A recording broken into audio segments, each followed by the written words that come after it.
Hi there. Welcome back to Ask Amy. I have a question today from Lorelei. It's a little bit of a long question. I might skip through portions of it, but my response is going to be pretty short, I think. But before I speak to Lorelei's question, I wanted to mention that our community is now open. You may have received an email about this. You might see it here on Instagram. Our incredible community that's been going strong for, almost 7 years now. I've never had it open to the public. It's been for people who have gone through the Little School of Big Change 6-week course. But now we're opening it. So it's open to anyone who's looking for a community to explore these things, to get around-the-clock coaching. We have 4 Change Coach moderators in there, one of them being me. And we're in there on our forum all the time.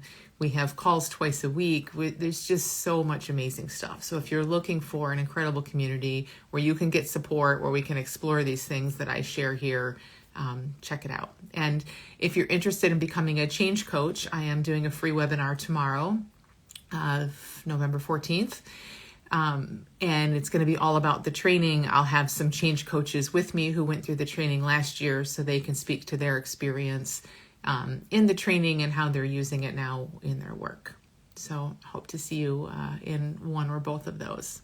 So Lorelei says, I wanted to say how grateful I am to have access to your amazing work and understanding.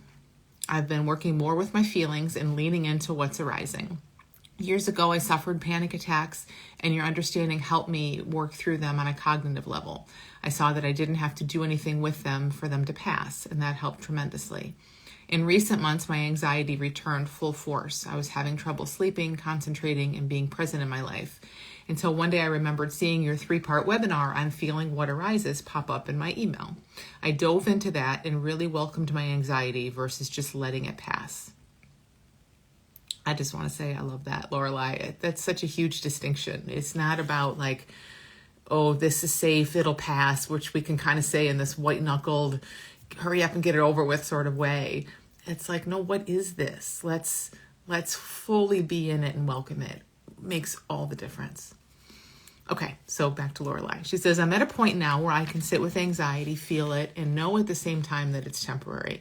I think this has shifted my understanding of it a bit more from just waiting for it to pass and really welcoming it and knowing that discomfort isn't forever. So to my question, for years and years, I've been very reactive toward my husband. I'll get angry and snap at him for literally nothing. My mind knows that there's a deep-rooted shame under the anger, and that the anger is just a mask protecting this very vulnerable feeling.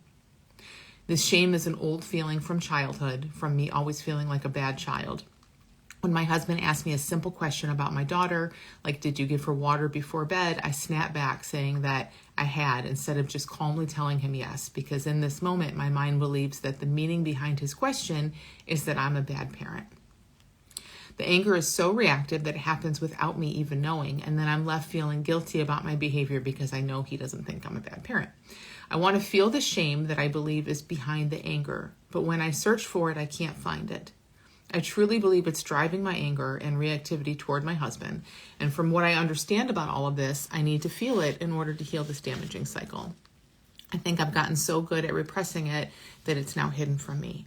Any help would be greatly appreciated. And thank you so much. And then she says some nice things.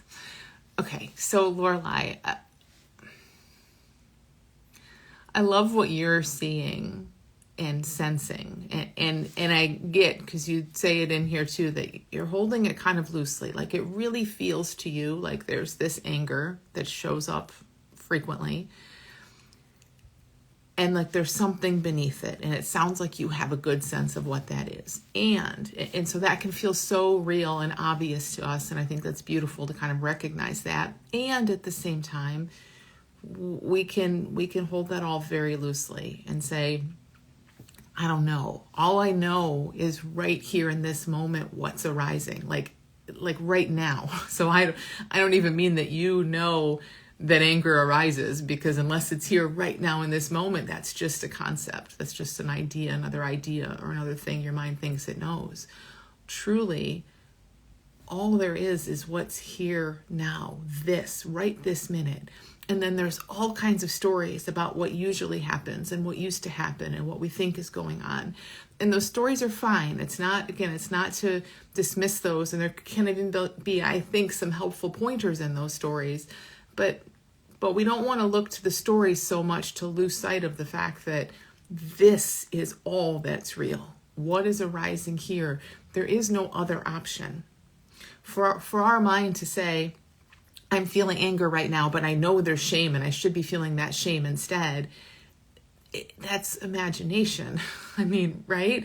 It's an imaginary, it's a story. It's a story that's arising that says, well, this is what's here and real and what I'm feeling, but there's something else somewhere else that's not in my direct experience. I don't know where it is. It's hidden off in some secret room, and that's what I should be feeling, and that should be here instead.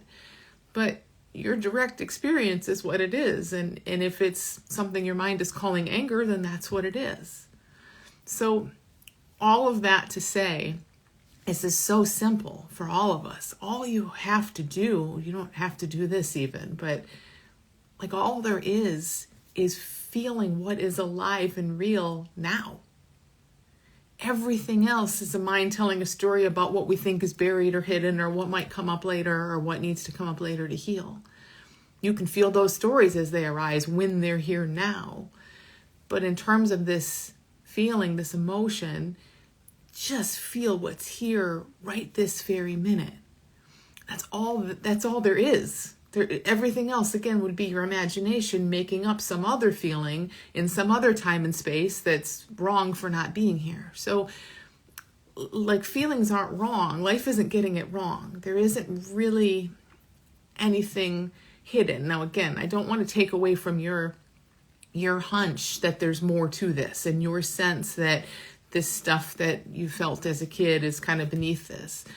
I don't want to take away from that, but I want it to refocus you to being with what is here right now, because that is all that's real, and we can't need something that's not here and real. We just can't. How would that work? Like, we just can't need to feel something that's not right here being felt. Now, I think what happens, again, so it's so simple. All we do is feel. So if what your mind is calling anger is what's here, feel anger. That's your thing to feel. Feel that anger. Really, really feel it. Swim in that anger. Feel the texture of it. Welcome that. Become that anger. You are that anger. There is no separate you feeling anger anyway. So be that anger. Fully let it inhabit everything.